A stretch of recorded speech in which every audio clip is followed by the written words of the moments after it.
Hey, welcome to season 2 of How To with the Caribbean Gaffer, powered by 13 Degrees North Rentals. Today we are here with Chanice TV, and let's just jump right into it. Okay. Chanice. So let's start with how you got started in the whole aspect of wanting to be on camera, wanting to do social media videos. Is it a case where you wanted to be an actor first? When I knew I wanted to be an actor I was like 10. And I was watching That's So Raven. And I didn't know what she was doing. I didn't know like how she got into TV. I didn't know what she was doing. But I was just like, I remember feeling like excited. And I wanted to make other people feel that way too. Right. Then I started on social media in 2015. I just saw like YouTube videos, girls doing YouTube videos, makeup and stuff. And I was like, oh, cool. Let me start. Tell me what happened. So I was getting ready, and the phone rang, and then I was like, "Oh shoot!" Because I forgot to take the fish out of the freezer. Oh. And that's when it happened, and I just keep having these awful flashbacks.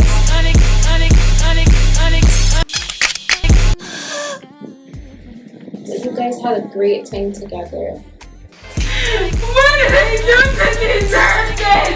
It went from makeup to then later, like in 2017. Do you remember Prince Marnie? Prince Marnie and Suzanne. Listen, I'm pregnant now. Mary! Joseph, calm down. Joseph, calm down.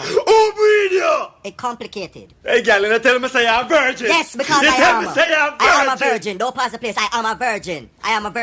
I look at dirty mechanic, me see I flirt with the other day. What? Joseph, no. Ew. Oh, do it, Mary! Oh, breed you! I gotta breed me. This Jamaican creator always talking about Hennessy, and like he used to play like two characters.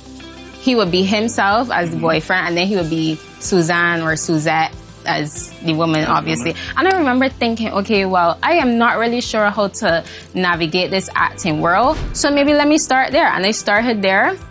Somebody, she wanted me to promote a necklace, and I was just like, she just wanted photos, and I was like, you know what?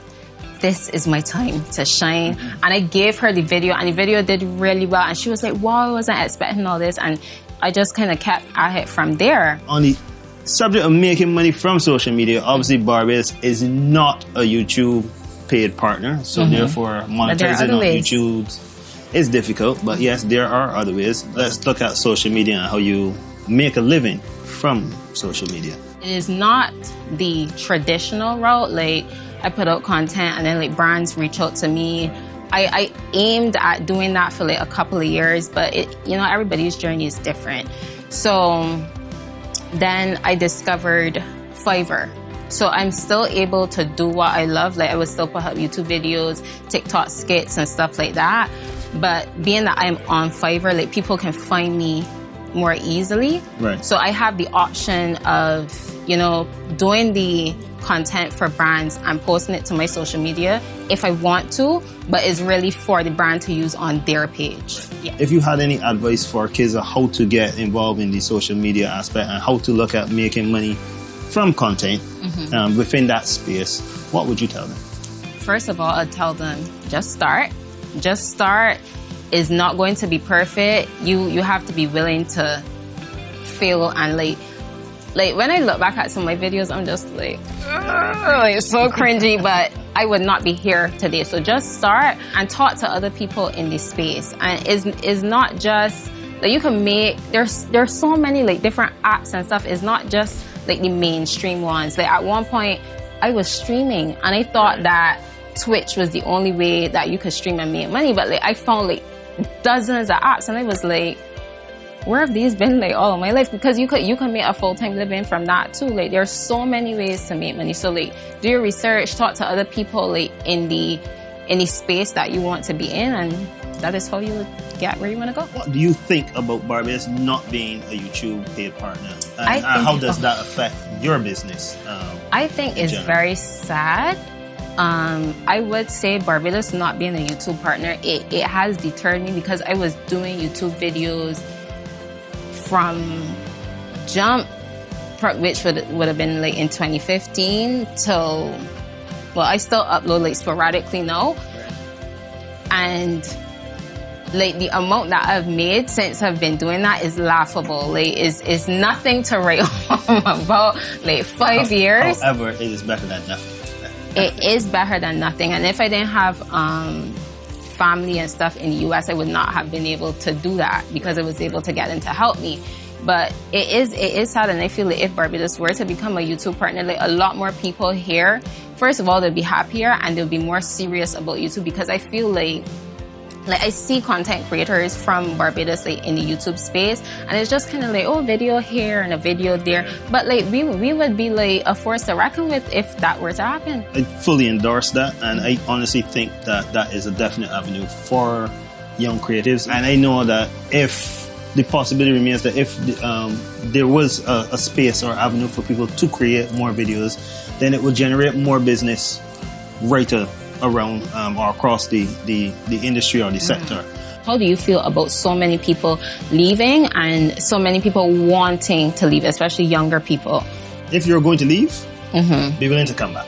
A lot of my experience, a lot of my training, a lot of knowledge that I gained was not gained in Barbados. So if an opportunity arises where you have the ability to travel, or you have the ability to work outside of Barbados, I would say go do it. Because from my perspective, the more international productions that you work on, or the more international productions that you are a part of, whether it is if you're just watching, if you just get to go on a set and watch, you pick up so much knowledge that it isn't anything that you can actually pay for. It is intangible. Here in Barbados, obviously, it's not a space where we have productions every single day or every single month. So therefore, for me, it is always a case of wanting to work with new technology, wanting to work with new lights, wanting to know what else is out there. And the only way that I'm able to keep abreast of that is by having that international connection. Yes. So leaving, for me, is not a problem once you are returning. However, within the creative sector space, we are creating a brain drain system where creatives, I find, are not feeling the passion and the energy and the push and the drive to keep moving forward. So then in their mind is the only way that I can do this is to leave. And then we have the creative juices of that young person leaving the shores, and we don't know what that young person could have become. And then I would like to just encourage people like yourself and anybody else who's looking to get into this space to do it. Keep on fighting. Do you think that Barbados will ever get to that point, like for film, like in LA or like in Atlanta? I don't think so. I say that because that might not be the model that might be best suited for Barbados. Okay. But I do believe, or I do see us becoming a mecca in the Caribbean for film production. We have that ability. We just have to shape it and make sure that how we shape it works. As it relates to film tourism, we are definitely pushing for that, because the more people that come here, the more foreign exchange is earned, and the more that you can be seen, you could be discovered, and your acting career could take off. With that said, however, is acting the only space within production that you right now are interested in? That was the initial goal, right? But when I started on social media, I started writing and editing. I love editing. I love seeing everything come together. So no, I am going to work my way from actress or production assistant, because I was just a production assistant, lifting heavy stuff, all the way up to director. I support you. I definitely support you. It's been a pleasure chatting with you. How can people find you on social media? People can find me all across all social media platforms at Chanice TV. If you are a business or a brand and you need to get in contact with me, my email is always attached to my social media as well. And for us at 13 Degrees North, we're 13 Degrees North Rentals, 13 Degrees North Productions. You can find us on all the social media platforms too as well. And you can also find me at The Caribbean Gaffer on Instagram. Thank you all. Stay tuned for the next episode. Bye. Hey.